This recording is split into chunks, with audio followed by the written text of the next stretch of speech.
নমস্কার।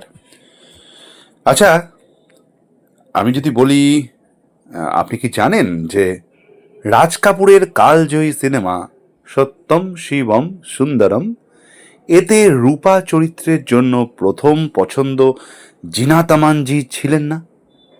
হ্যাঁ, ঠিকই শুনছেন, ছিলেন না। ববির আকাশ ছোঁয়া সাফল্যের পর, মানে ববি সিনেমার আকাশ ছোঁয়া হিট দেওয়ার পর রাজ কাপুর সাহেব চেয়েছিলেন তার আবিষ্কৃত অভিনেত্রী ডিম্পল কাপাডিয়া এই চরিত্রে কাস্ট করতে। ডিম্পল কাপাডিয়া মানে আমাদের রাজেশ খান্নাজির ওয়াইফ, স্ত্রী, টুইঙ্কেল খান্নাজির মা এবং আমাদের সকলের প্রিয় সুপারস্টার মেগাস্টার অক্ষয় কুমারজির শাশুড়ি মা।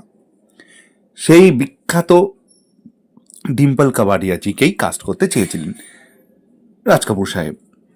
এমনকি ছবির নায়ক হিসেবে কথা হয়েছিল রাজেশ খান্নার সাথেও, কিন্তু চিত্রনাট্যের ওই সাহসী পোশাক, যার জন্য স্পেশালি আমাদের সকলের মাথায় থাকে ওই সিনগুলি সত্যম শিবম সুন্দরমের, সেই সাহসী পোশাক এবং খোলামেলা দৃশ্যে অভিনয় করতে ডিম্পল কাপাডিয়া ম্যাডাম তিনি মোটেই স্বাচ্ছন্দ্য বোধ করেননি। তাই তিনি এই বড় সুযোগটি বা বলা ভালো এই দুর্দান্ত কাল্ট অফারটি রিজেক্ট করেন, ফিরিয়ে দেন।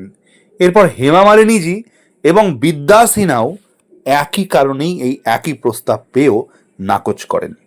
শেষ পর্যন্ত জিনাত আমান নিজের অদম্য প্রচেষ্টায়, ফর্মার মিস ইন্ডিয়া জিনাত আমানজি নিজের দুর্দান্ত ঐকান্তিক প্রচেষ্টায় রাজকুমার সাহেবকে মুগ্ধ করে এই আইকনিক কাল্ট চরিত্রটি ছিনিয়ে নেন এবং তারপর এই সিনেমাটা হয়ে যায় কাল্ট। বাকিটা হিস্ট্রি। বলিউড ইতিহাসের এমন আরও অজানা অনেক গল্প আছে যা জানতে আমার এই ইউটিউব চ্যানেল যেটা আপনারা দেখছেন, যার নাম এন্টারটেইনার রনি, আমি ওরফে সুষময় ভট্টাচার্য ওরফে রনি, আপনাদের প্রত্যেক দিন এই ধরনের ইনফরমেটিভ এবং হাইলি এন্টারটেনিং ভিডিও প্রেজেন্ট করি। বিনিময়ে আপনাদের অনেক অনেক অনেক শুভেচ্ছা ভালোবাসা পাই, আপনাদের লাইক পাই, ভিডিওতে কমেন্ট পাই, আপনাদের মূল্যবান মহামূল্যবান, যা আমার জন্য দুর্মূল্য বহুমূল্য, সেই সাবস্ক্রিপশন পাই, আপনাদের শেয়ার পাই, প্রচুর ভিউজ পাই। আজকের এই প্রতিবেদনটিও আমি বরাবরের মতোই ফেসবুকের একটি পেজ ফিল্মি ডি, সেখান থেকে সংগ্রহ করেছি। নিচে হ্যাশট্যাগ ডেভ ডি লেখা ছিল, তা আমি ভিডিও ক্রেডিট তাদের দিয়ে ভিডিওটাকে এখানেই শেষ করছি। আর আপনাদের উদ্দেশ্যে প্রতিদিনের মতো যেটা বলি, আজকেও রোজ যেটা বলি, আজকেও সেটা আবার একবার অনুরোধ, যে ভিডিওটিকে ভালো লাগলে প্লিজ লাইক, আপনার মূল্যবান মন্তব্য মতামত জানাতে, ভিডিও সম্পর্কিত যে কোনো সম্পর্কিত কমেন্ট বক্সে কমেন্ট, এবং আপনার নিয়ার কন্ট্যাক্টসদের মধ্যে ছড়িয়ে দিতে, ইনফরমেশনটা শেয়ার করতে, তাদেরও সেই জানার সুযোগ করে দেওয়ার জন্য, বা কারোর যদি জানা থাকে তাকে এন্টারটেন করবার জন্য ভিডিওটাকে শেয়ার করতে ভুলবেন না।